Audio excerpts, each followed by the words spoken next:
Кремль очень быстро находит человека, когда ему нужно отправить его на войну. Но почему оно так долго ищет справку, когда человек возвращается раненым? Люди приходят опытные, сидеть, ждать очередь.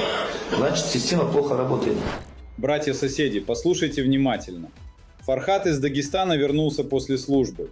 Лечился в госпитале, но справку о боевом ранении не получил. Иса Абдул-Кадиров. Та же история.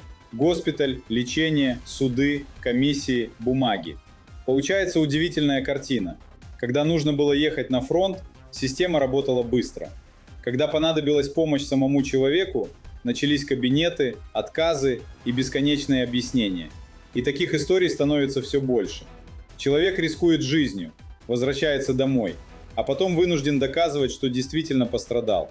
Если государство благодарит человека только на словах, а на деле заставляет его судиться за очевидное, это забота или предательство?